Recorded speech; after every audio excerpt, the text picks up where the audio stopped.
I've seen offered before. I think it applies to so many situations that we deal with, and a lot of our clientele. So, I'm gonna let Joe kick it off as far as the beginning is concerned, if you can explain a little bit about your company, the program as far as, working with developers and funding, et cetera, and just what you guys do in general. I'm excited. I've already done a conference call with one of my clients, and I think this applies to so much that we're doing, and it provides an alternative and a solution that didn't exist before, as far as I'm concerned. So, Joe, I'll let you take it from here. Steve, thank you. My name is Joseph Acuza. I work for Origin Funding. We are a preferred equity investment fund. Our fund size is about 35 million, and it's made up of about 4 to 6 high net worth individuals. And we then take that money and invest in real estate projects. We do new construction, spec builds, single fams, condo projects, multifamily, whether that's ground up or existing. We can do short-term investments. We go up to as much as 3 to 5 years. The difference between equity and preferred equity is we sit in second position. So on a development deal, when you think about the capital stack, you have your bank debt, which would be your construction loan, which would be first position. It's secured by a mortgage, most often right on the property that's being purchased. And then our preferred equity, which is non-lien, nothing gets recorded, there's no mortgage. It's governed by an operating agreement, and we get paid back second, right after the bank debt, but before the common equity, which would be the developer's cash, or if he raises money from friends and family. We can go up to about half of the total equity required in a project. So if you think about a development, if total project cost is $1 million, for example, and you guys go to a bank and you get a mortgage, and let's say that mortgage is $500,000, the developer has to come up with $500,000 of cash to close the deal. We can typically come in and do about half of that, or we'll go up to about 85% LTV. So if the property value is, $2 million, about 85% of that, let's call it maybe 1.7. We can go up to about 700,000 after you back out the bank debt. So that 700,000 is towards what now? Towards the purchase? Towards the equity that the developer needs to come up with to close the deal. Okay. So that's prior to closing? Yes, that's prior to closing. Okay. And we usually attach right onto the bank closings. Okay. We have our own attorneys. We kind of have our own closing list. Yeah. There's a whole bunch of due diligence that we go through before we close a deal. We'll do personal due diligence on the developer, obviously the project, all kind of very normal routine stuff. On the personal side, background checks, credit checks, litigation searches. We'll ask for a copy of their PFS. And then as far as... Does the developer have to sign a personal guarantee? Yes. It's non-lien, so there's no actual mortgage. There is something called a negative pledge that gets recorded, which is basically a form that says that they won't encumber the property in any way. So because we don't have a lien, we're pretty limited as far as our recourse if something were to go wrong, which is where the operating agreement comes in, and that gives us certain rights in the event that the developer commits fraud or steals money from the project. Obviously that probably never happened with developers with you guys, but it does happen. So I mean, to be clear, you guys are supplying money towards the purchase, almost like a silent partner with the buyer, is that right? Correct. For an equity stake coming out? Yes. Okay. It's mostly a fixed return, so it looks a lot like mezzanine debt, and we take a very small percentage of the back end profits, Like what? How much you get? like 2.5% to 5%. So if we give you $100,000, let's say, and you built and sold in 12 months, and let's say that our equity was at 16% at the end of the project, you would owe us the 100,000, then the 16,000 that's accrued over the term of the project, and then let's say that we had a 3% profit share and you made $100,000, we would get an extra 3,000. From the profits. Okay. So the developer keeps a vast Large majority majority, of his profits, Okay. and we can, in some instances, we'll take at least half of the equity. But that 16%, is that like the actual number, or you just saying 16%?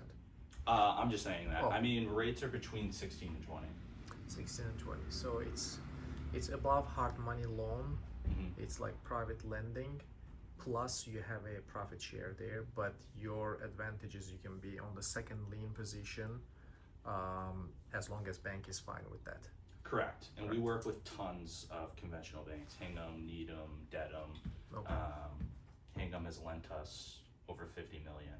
Okay. We have about 40 projects currently, and we do a ton in Somerville, Cambridge, Wellesley, down the Cape. We do a good amount down south. We invested in a few larger multifamily deals, like 200 unit communities. Those are longer term stuff, like 3 to 5 year deals. Majority of our portfolio is for sale product, condos, single family spec homes, gut renovations, things like that. So Joe, explain too, so one thing that we talked about yesterday was that you would actually qualify for the construction loan. In other words, you would apply on your credit, on your qualifications for the construction loan for the buyer, is that right? In some instances, yes. The majority of our portfolio is pref equity only investments, but for certain developers that we have good relationships with, there are instances where we can go out and get the bank loan in the event that they're not bankable or On your credit? on our credit. We'll put up our balance sheet, we'll sign on the loan, and we'll charge like a small spread. I see. We have done over 100 million in total equity over the last 3 years. The fund's 3 years old.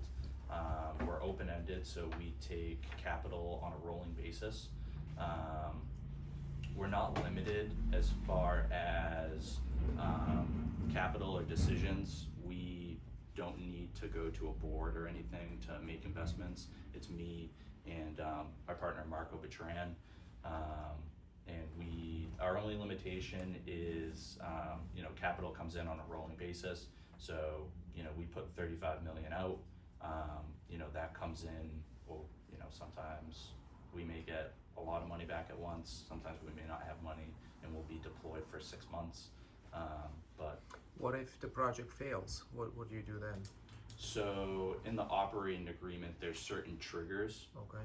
So if, let's say that a developer grossly misses his construction timeline, let's say that he was supposed to build a single family home and build and sold in, let's say 16 months, but let's say we're in month 24 and he's not even at roughs yet, then we're in a pretty tricky situation.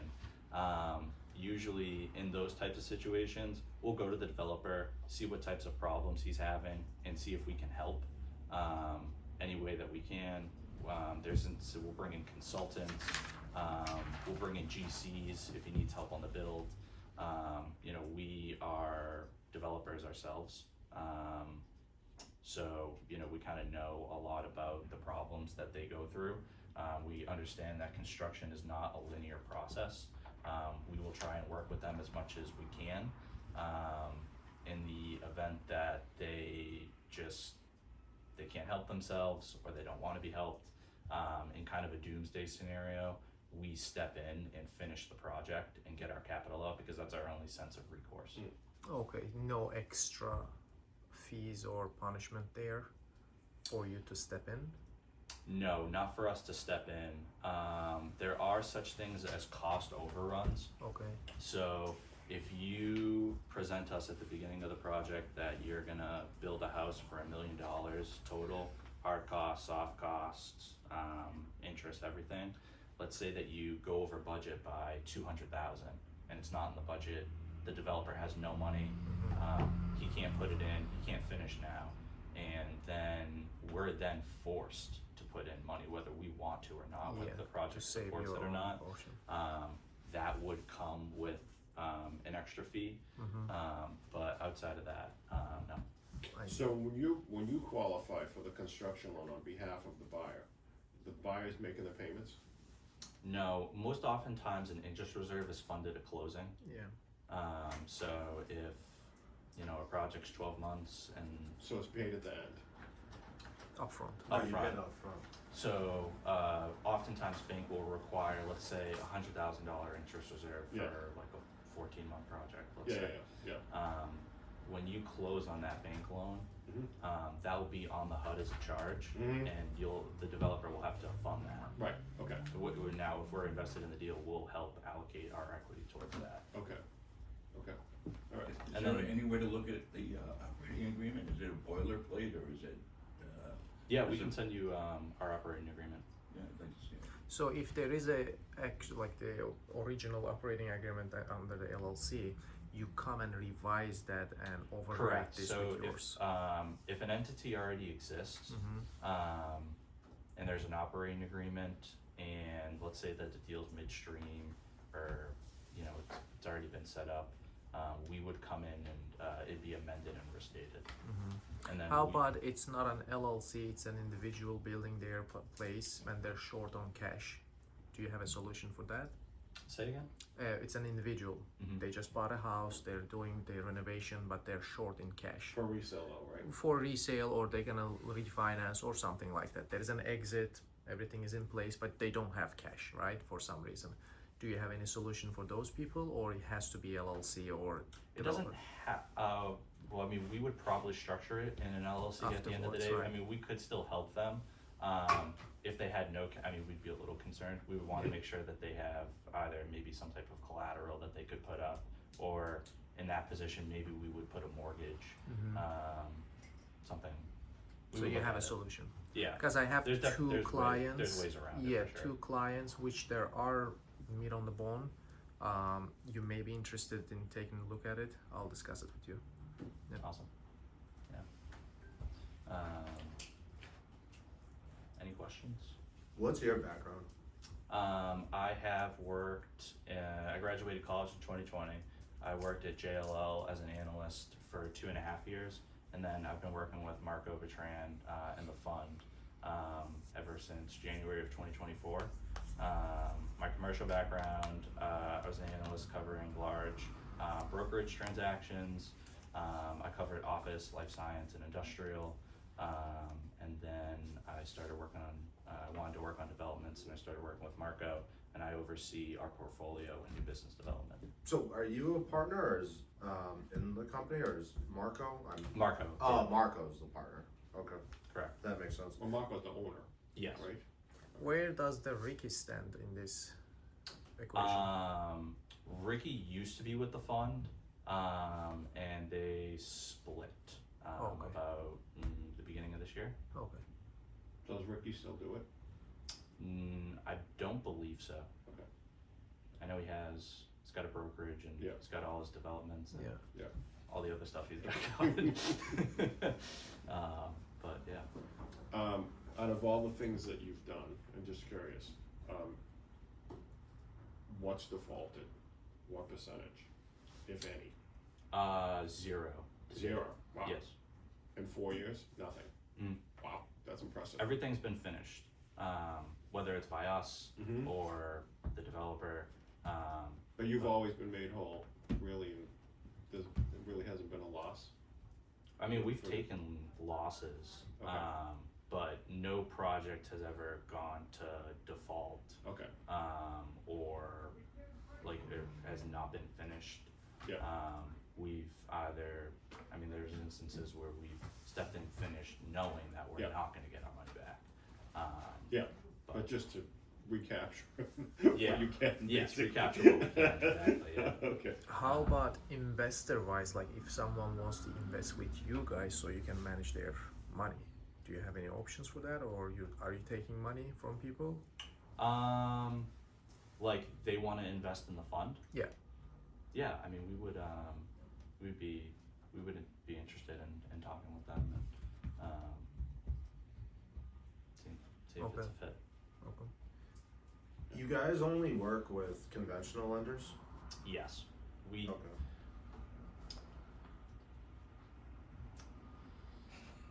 hard money lenders, they're very unpredictable as far as their Yeah. kind of behavior, and where we don't have a lien, and we're kind of just, our only sense of recourse is the operating agreement. It's kind of tough, to work with them sometimes. If the developer's really great and the project's really great and we had a good relationship with our money lender, we would consider doing it. But more often than not, we don't.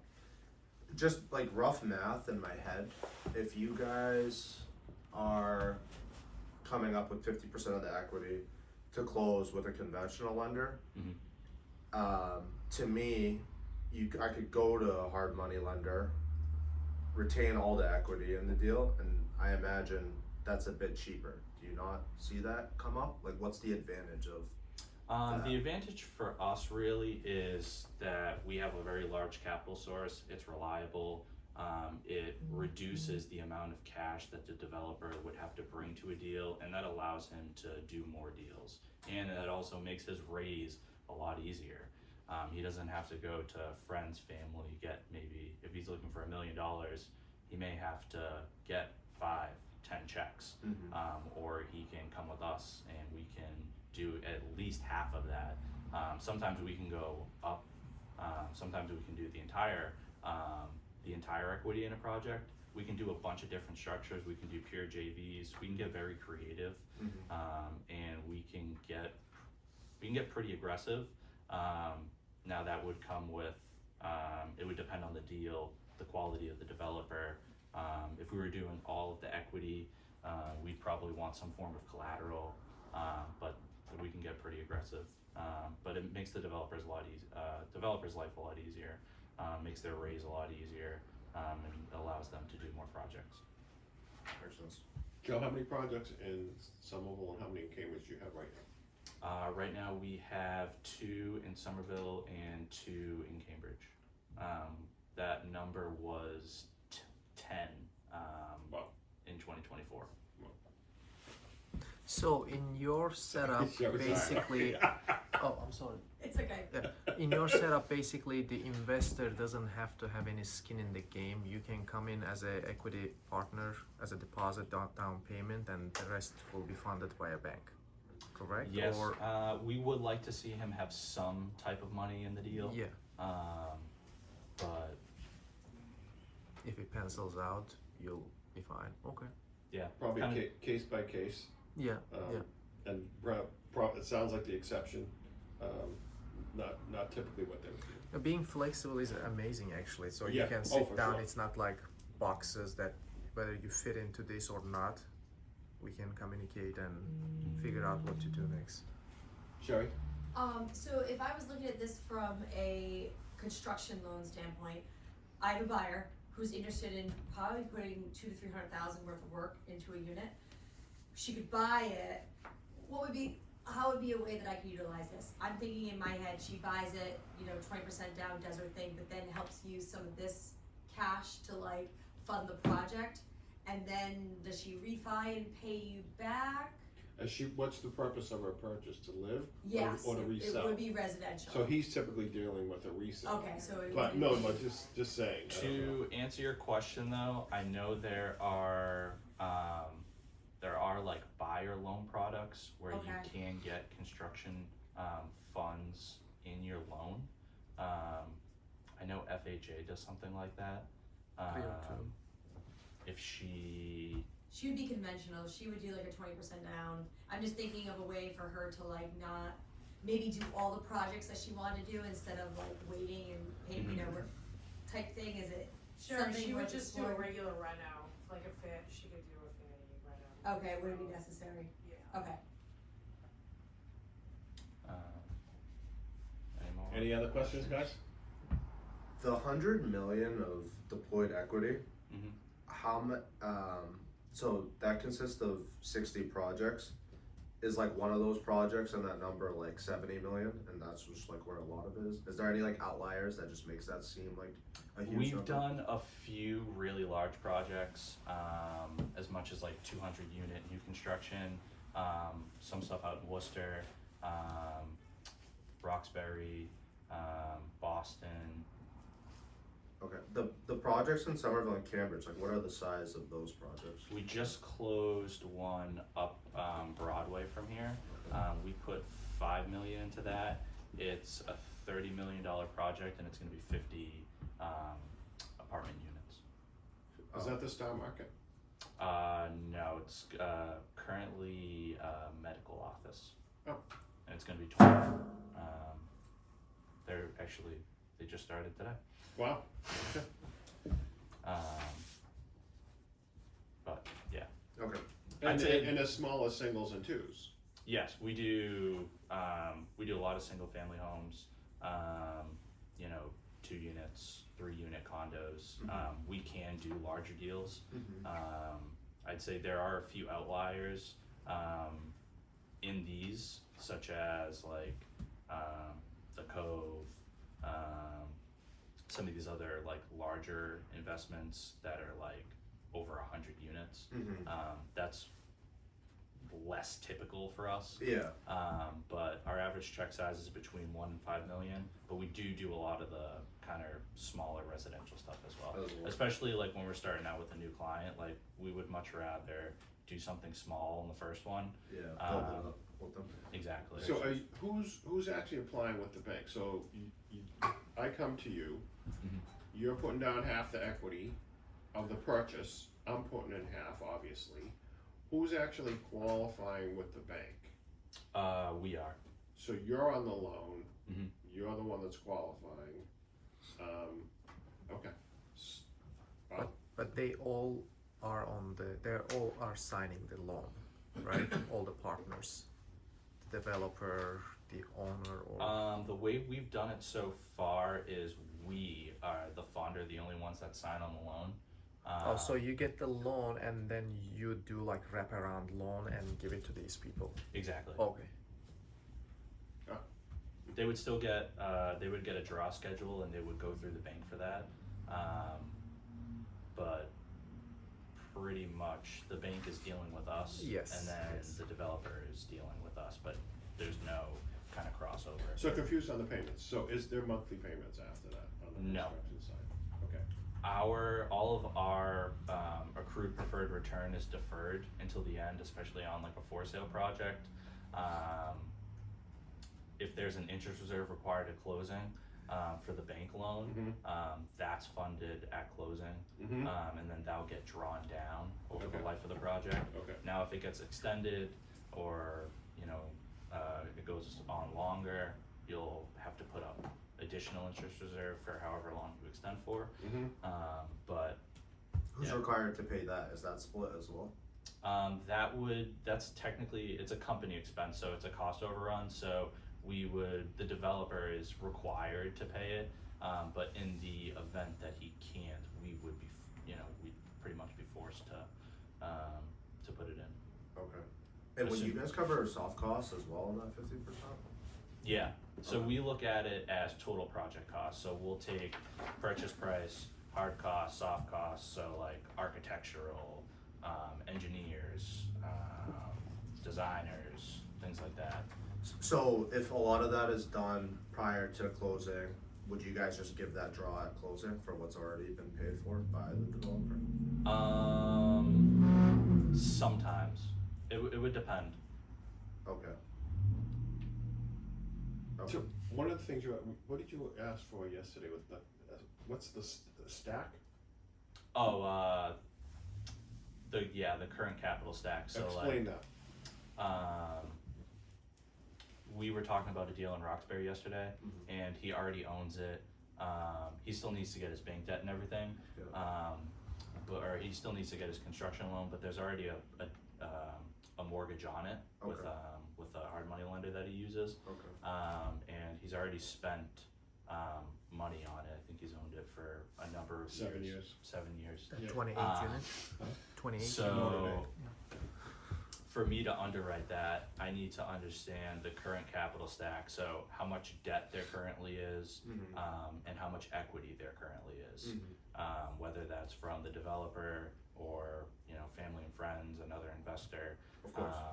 And then I take that kind of current capital stack, and then I'll go through a new uses table. So budget to build, what's already you know, from the existing land that's there, soft costs associated with that, interest, bank interest, but also our accrued preferred return, sales commissions, things like that. And then I will get to a new sources table, which would include the bank debt, how much equity we're putting in, and then how much equity would need to come from the developer. Mhm. And then I'm taking my sellout, and I'm just seeing if there's enough margin there. Exactly. For you to come in. Exactly. That makes sense. Within our underwriting guidelines. Yeah, that makes sense. All right, I listen, personally find this incredibly helpful, and Yes. will certainly allow us to do a lot more business with Joe's help. So I appreciate it. Likewise. I think what you put together was incredibly unique, and it's a win-win for both sides, which is also great. So thank you very much. Thank you, You Jeff. guys. Do you have cards to pass out by any chance? I have a bunch of these flyers, my Yeah. email and our website's on there. And I mean, we love repeat business. Like, we have, the first one's always the heaviest lift. We have to go through an operating and all the due diligence. But after that, it's rinse, repeat. And we have probably 5 to 10 different groups that we have multiple projects with. So. Yeah, would you say that, so if you guys have done 60 projects, and you're saying you had 5 to 10 people, like, redid a project with you guys afterwards? Mhm. Gotcha. Some of them are one-offs. Okay. But most of the time we typically like to do multiple projects with one person. How many people have used your guys' product? I'd say close to 100. 100, so then how is it only 60 projects? Ooh. Well, but just cause here, it says you guys have done 60 total projects, 100 people have used it. Yeah, well, we have 40, we've done 60 projects like total completed, but we also have another like 45 Oh, currently like in active, our okay, portfolio. gotcha. Okay, That that just makes sense. haven't fully been completed yet. Perfect, okay, that makes sense. Yeah, that does make sense. Okay, awesome. Can I have one of Thanks very those, much. Joe? Oh, one more. No, I'm Oh, just okay. gonna need, Joe, thank you. Appreciate your time. I'll definitely reach out to you today. Let's go over those details. And I got that to Tab a whole time. Good deal. Thank you very much. You're welcome. I'll leave this with you guys. That's fine, yeah. Thank you. And we'll be in touch. Sounds great. Okay. Take care. Joe, can I have my thingy? Oh, yes. Thank you. I would have honestly completely forgot. Thank you, man. Thank you guys. Ready? Steve, do you wanna hang it on? So, I'm gonna send it to Leila. Yeah. All right, guys, moving on. I think that's great. I really Should I think that'll record it, help us or- tremendously. You can, it's up to you. Okay. New Somerville condo law is now in effect. So, if an investor comes in or a developer comes in and buys a vacant property, they're going to have to wait 2 years to convert it to condos. I have found out that if someone owns a multifamily and it's completely owner occupied, that doesn't apply to them. So, if you're coming across a multifamily that someone's thinking of putting on the market, and they completely own or occupy that multifamily, then they should be able to apply the old rules to that. and they wouldn't have to wait more than a year. So they would go, get their removal permit, and then we eliminate the 2-year wait. So is it for the new owners or the existing owners? Existing. So owners. before buying the property, we'll have them go apply for a thing? I think that would be, A little bit challenging. well, part of it might be if someone is coming to you to sell their property and they live in half of it, let's say their daughter lives in the other half, that's completely owner occupied, which definitely does happen. Yeah. They should go before the condo review board early and be able to sell that with a condo removal permit. So those type of situations will kind of be exempt, I would say. Yeah. We're going to have Brianna from Richie DiGirolmo's office, who handles a bunch of stuff for several of our clients, come at the next meeting and explain this stuff. But so part of that is, some of the questions are, during that 2-year period, can you be working on the property? Are you able to rent it? These are all the type of questions that Brianna will go over and can answer. But that information actually came from her, and she even has a specific form to give to people that are living in the house that will allow you to be able to rent it, because the current tenants said no, and she's come up with the form herself, which she will give us a copy of. And it might be possible that you can still collect rent during the time period. So there's a lot of questions to this stuff. It definitely seems like there's loopholes. So we'll have her, like I said, we'll have her speak at the next meeting. Both listings that we have on Central and Belmont have, you can get a condo removal permit. So just to keep that in mind. They've also been priced accordingly, meaning that the owners have put a premium because they have that. In case, Huh? in case the current owner get a permit to convert, is it transferable? Is it Yes. separate to separate property? Yes, Transferable? my understanding is that it is transferable. Yeah. Rental fees right now. Let's go over commissions and rental fees. So commissions in MLS as far as buyer agent compensation are no longer in MLS at all. Before you could put it in, now you can't put it in at all. Not only can you not put it in, you can't make reference to the fact that you're offering compensation to a buyer's agent, or they will flag it. And if you continue to do so and don't remove any such language, they will fine you. So you can't even mention it in any part of the listing, disclosures or otherwise. The only way to do that would be by email from your own list that you're sending out to the agents. Okay, that's the only way to basically let them know that there's compensation. So while we're talking about that too, it's almost opened things up, so, and made matters worse, because now the buyer agent doesn't know what you're offering for compensation. It's become like the wild, wild west. Yeah. Now the offers itself, Can range. it's built in what they want for a buyer agent commission. So before they know what you were offering and could accept it, now they just ask for whatever they want. So, and they're typically asking for 2.5%. So in those situations, how we've been handling it is you tell them what we're offering, and typically I offer 2.125%. They come in at 2.5%. I tell them that they have to get the remainder of their client. We're not giving 2.5%. And I ask them right up front, is that going to be a problem? Before I even present the offer. So I would definitely tackle it up front.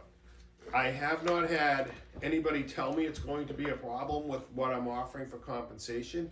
I have had, in 1 or 2 situations, they do go back to the buyer and have the buyer pay the rest. So a lot of these guys, so the market is forcing you right now to sign a buyer contract. So they have a buyer contract that might say 2.5%. So that buyer's under contract to pay that. Exactly. So the question is the broker gonna back off and take less? Or is the broker gonna hold the buyer's feet to the fire and insist on the rest of the money?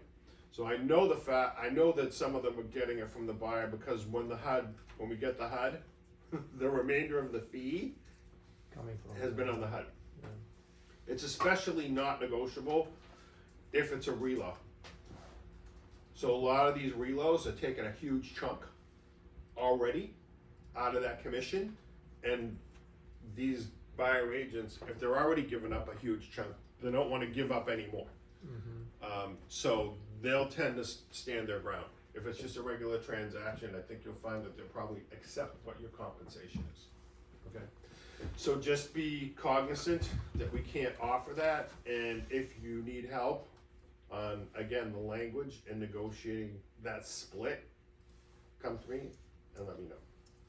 Yes? I've also heard things on like All Agent Connect or something where people are listing it, posting it at the open house. So it's right there that says seller is paying X amount of fee. Great So if idea. that's something you might wanna consider, Great because you're idea. doing a lot of them, then that kind of puts it out front and center. Yeah. So FYI. Yeah, that's a great idea. What I would tell people too, there's not one listing that we've taken in that won't offer buyer agent compensation. So I would just tell them it's our office policy typically to offer compensation on all of our listings. And that's upfront, by the way. So you have to explain that to your sellers when you're getting a listing. So when you tell that, now there's a question. So when you tell them what your commission is, now there is a question if the buyer agent is getting compensated or if that's your fee, right? So, for example, a lot of times I try to take 2.875 on our side and offer 2.125 to the buyer's agent on a 5% commission. So in that situation, I would say my fee is 2.875. However, if you wanna offer compensation, generally we recommend the 2.125, and that's a total of 5%. So you probably wanna state what you're taking. I typically try to adjust commission according to what's common in the area. So 5% is pretty typical around here. It's not typical as you go further north. It's not typical like Wakefield, Reading, Stoneham, North, if you're the further north you're going. There's definitely a lot of brokers that will work less than 5%. And typically it's 4. So just keep that in mind. If you're going against other brokers, and we're an outside broker, not from the area, they could probably get an area broker that's gonna do a pretty good job for them and do it at 4%. Rental fees, we can no longer charge tenants anything. So you have to get your compensation from the seller. On the other side, it doesn't mean you can't work for a tenant, but they have to pay. So if a tenant comes to you, you're gonna have to charge them if you're working on finding an apartment for somebody. Okay, so keep that in mind. Usually, you were getting compensation from the listing agent, or for example, full month fee. Maybe the rental agent was giving half a month of that to anybody coming in with it. Any fee we get is paid just to us. We can't request any type of fees from any prospective tenants. Okay, so just keep that in mind. Do we have paperwork for that? Like a rent, like if we're getting an exclusive right to rent, is it on that now? Or do we also have paperwork to present to, if we're representing the tenant, to get them to sign? Cause we need it for both sides. So Bobby, what have you been I've using? only used the exclusive right to list the rental property, and Okay. it's built right in who's paying Okay. that fee into the G-bar or GBRE. G-Bar has a standard form, which Yeah. we may change and come up with a Okay. company form. I but- imagine if you're working with the tenant, Yeah, it it's could- gotta be an updated form there. I Okay. haven't. We'll upload them. That would be into the great, if we could system. have that in dot loop, just so Yeah. we'll have it handy. Yeah. So in dot loop though, you do have access to MAR, GBRB, where you can search, Okay. freely anything, but yes, we also have the SBRG folder that Yeah, we can if put. it could be in there, that'd be Yeah. great. We got Lisa talk really briefly about what's going on with rates and the mortgage market. Well, people keep asking me, oh, is this quarter cut gonna help mortgage rates? And I have to constantly tell people no. It's not directly tied to the Fed drop. It does trickle down, but mortgages are long-term debt, so it's definitely gonna take longer to see the drop. And because it was anticipated, I mean, the rates already are where they're gonna be anyway. Part of the reason for the cut is there are massive layoffs. Amazon, UPS, Target, which is a huge problem. We anticipate another drop probably in December and hopefully a couple at the beginning of the year. We are offering an autumn special at MEP through the end of November, which depending on the scenario, if you've got really good credit, 20% down, and this is on conventional and jumbo, we're in the 5s, which is a pretty awesome deal.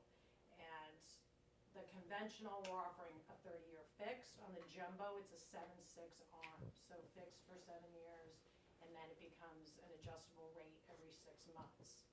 But next year, hopefully, if they get down to where they're going to be, someone can just refinance. There's still 7 years of that fixed rate to do it.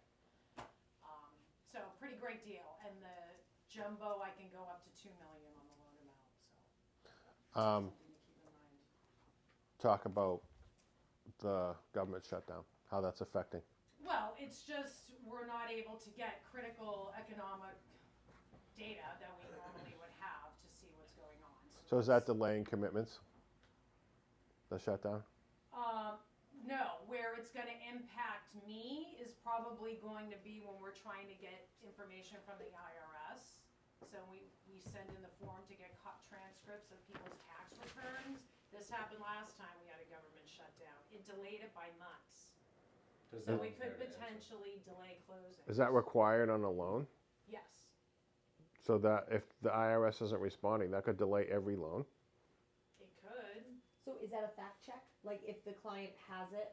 Yes, they so can we share get it. their returns, but Yeah. we also request transcripts from course. the government Okay. to make sure that the information is Is that required by your bank or by law?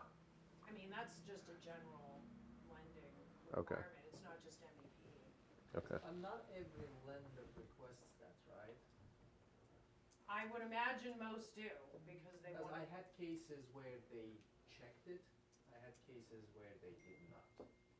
Well, last time as it wore on, I think there were workarounds put in place where as long as it had in the folder that it was requested by the lender, I think there was a. So I had I cases- forget exactly what the workaround was, but as time went on and it kept getting backed up and causing problems, they were implementing workarounds So I had for it. cases where if it's a W-2, like set, everything is set, right? Yeah, So then yeah, they that's did easier to not- get around yeah. than if you're a If self-employed it's a person. self-employed. If you're they just would a be salary into that, right? W-2, the W-2 is what it is. Okay. That's easier, yes, to get around than a self-employed person. All right, let's go over listings. Corinthian down the street is not only boarded, but they've done the carpentry and kitchens are going in. So that's a lot closer to coming to market than anybody realizes. If you're doing open houses at Thurston Street, showing Broadway, Packard Ave, those are off market. They're not listed. You have a tremendous opportunity to tell people that they can get in pre-construction and obviously to work with you in that situation. If they haven't signed a buyer contract and you're bringing that to their attention, you could certainly try to leverage that and try to get a unit sold over there. Those are going to be fantastic. They're doing the paneled walls. They have high ceilings. They have oversized decks. I mean, impressive. And our price points are awesome. So we're starting in the 8s for this location, which is really fantastic. So keep that in mind. Belmont Street is a new 2-family, which we put out. It is completely vacant. It's a 5 and 7. It's got a 2-car garage. It's got the condo removal permit. It's priced at 1.6. For any stuff right now, don't assume that a seller will not negotiate, because although the market is starting to improve, it's been notoriously sluggish right now. In fact, there was something on the news that said that Massachusetts was like second in fallout real estate agreements. So offers and purchase and sales, we were the second highest in the country as far as basically deals falling apart. That's an alarming statistic. Also be careful when you're negotiating your deals. Don't assume that if a buyer comes in and you counter that they're going to negotiate. Okay? So I would encourage you to ask the agent who brought the offer if there's any room. Is this a last and final, or is this a starting point for them? That's extremely important because you have to know how you're negotiating with your seller. You have to know what you're going to the table with, right? So if you go to your seller with the offer and the other agent just told you, no, that's it. I got him up as high as I can. I really don't see him coming up. You have to be able to tell that to your seller because your seller might very well accept that offer. But of course, they're going to want to get more. That's only natural, especially if they're negotiating the price. But if the seller doesn't know that's a last and final and he comes back with a counter, that whole deal might blow up. And the buyer may not come back. It really depends on the climate of the market. Right now, the climate of the market is very uncertain. So we're in that type of environment. So just ask some questions so that you can make an informed decision with the seller whether you're going to take that offer or not. King Ave in Medford. It's probably about a 4,000 square foot single family that was gut renovated like 3 years ago. It is a divorce situation. It's an amazing house. It's being staged right now. It's off of Forest Street, so it's West Medford, for 1.5. They're getting a lot of house for the money. So, I mean, we have Packard Ave, that first floor unit, up for 135 for 150 more. Get this kick-ass single family in Medford, and actually a really nice area. So that will be coming on the market probably within the next 7 to 10 days. Cushing Street in Cambridge. So that is coming to completion. It is staged. We're tweaking it. That will come on the market for 3.2. It's fantastic. It's over on the Belmont line. It's what's called the Strawberry Hill neighborhood. It has 2-car parking. It's got a yard in the back. It's very contemporary in its styling. So that will go on for 3.2. That should be out within the next 7 to 10 days. I just put out, or we will be putting out once we get the exclusive back, a single family in Peabody for $549.9 on an over 9,000 square foot lot. It will be the cheapest price for a house in Peabody right now. The big thing is the land, and any flipper could take off, it's a cape, can take off that roof, make it a colonial. That could be a great project there for somebody. I haven't checked the comps, what the colonials are going for. Sutton Street's somewhat of a busy street. I will say there's a playground across the street, which can be a plus or minus. For somebody that has kids, the playground across the street could be great. Those prices fly. I don't They think do. It's gonna sit on the market. Especially with that lot size. So if you guys want to put that out early, feel free to. If you want to try to get some buyers for that. I just think those type of houses don't come up very often. So, that's 46 Sutton Street in Peabody. White Brook Parkway, there's 10 units over there. We have 2 of the units out. They're completely finished. They're unbelievable for the money.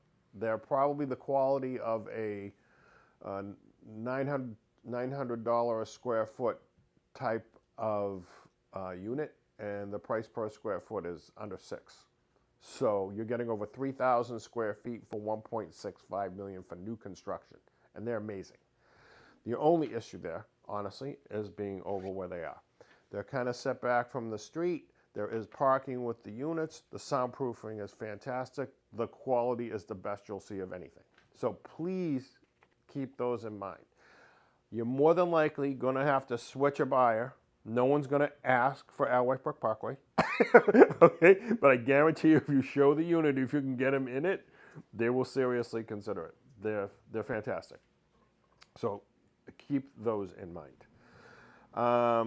Going to open it up to the floor only if you've actually listed the property, or you're definitely getting the listing. Does anybody have anything coming?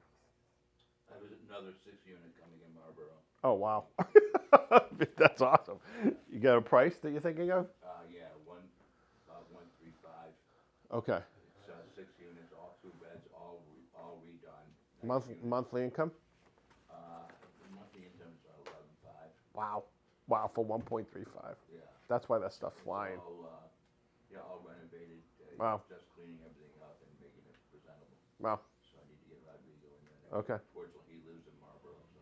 Oh, he does? Yeah. Oh, I didn't know that. I never knew that. Okay. So Okay. he can come to my place. Okay.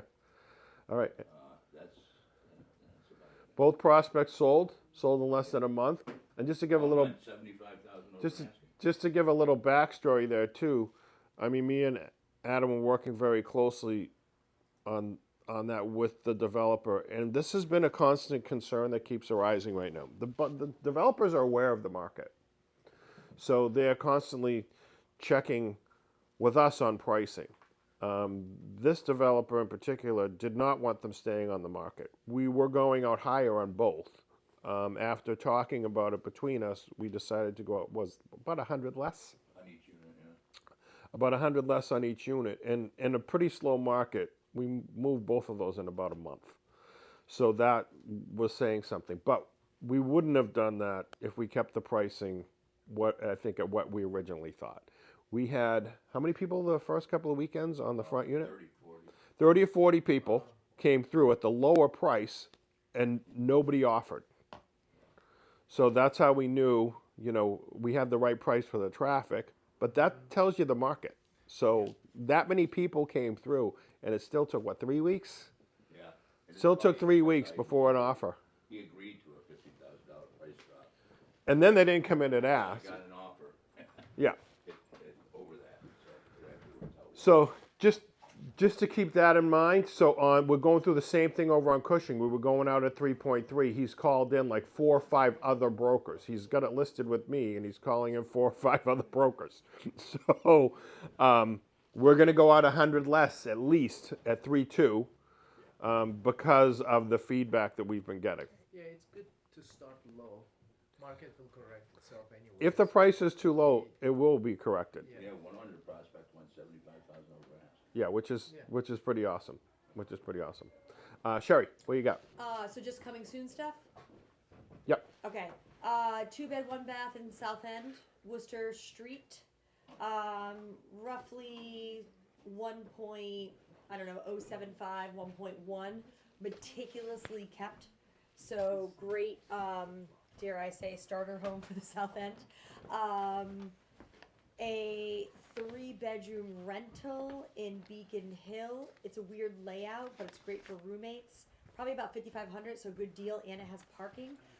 Looking for something flexible on that rental because she wants to be a little bit more bi-coastal because I'm helping her buy something in California. And then another 2-bedroom, tiny, like barely 600 square feet, but Garden Street, heart of Beacon Hill. Again, great for like some kind of doctor or young professional. That would be for sale. We're probably targeting roughly around $675. Open as to when all these things will be coming, but that's brewing. And I'm working on photos and stuff soon, so I'll have more to push. Great. I think that's it for those ones Okay. that you haven't heard about. As you may or may not know, Mo is now a happily married man.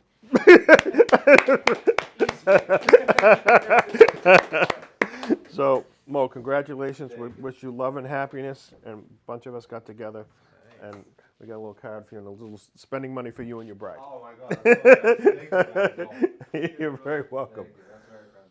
So, we're sponsoring lunch for you guys today from Tate. I think they just arrived. Enjoy a bite to eat. And Wait, you're forgetting something. I'm sorry. Go ahead. Do you wanna talk about the, withholding rule? And also inspection. You need to have the paperwork. So also yeah, for no, new listings. good point. So inspections, The form is we, in there you for Yes. It's super easy, guys, but you need to include it on all your new listings. The seller needs to sign it. The seller's agent needs to sign it. The buyers need to sign it. The buyer's agent do not. So let's talk about that for a second. So, and thank you. So there is a form for that. It's a standard form put out by the real estate board. Even if a buyer puts no home inspection and they want to have one later, you can't deny them that right. So I think the only way around that, and that I can see, is to have your buyer pre-inspect and state in your offer that they've already done a home inspection and are satisfied. Okay, so if you truly want to eliminate the home inspection addendum, have an early inspection, acknowledge that it's been done, and acknowledge that they're okay with it. I mean, that to me is the best way to do it. But remember, inspectors don't like doing that. There's a lot of liability, so I don't know if we're just be using semantics by saying pre-inspection. They're basically they want to do a whole one.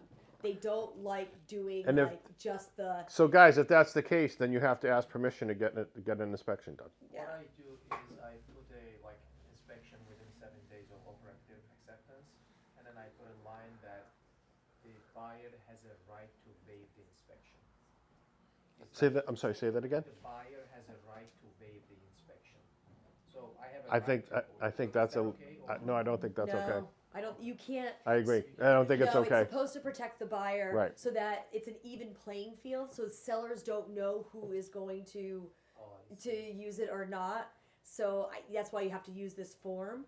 But my question is that if we're doing the standard offer form, Mhm. do we just leave it blank now on inspection? Because that's what I personally did. Didn't know if it was the right thing to do or not. You could. I just left it open, and You then we could. signed the paperwork. So something to think about is that going to be taken off of that now? It's a good question. And does pest and radon go in with that? Pest and radon, to my knowledge, does not.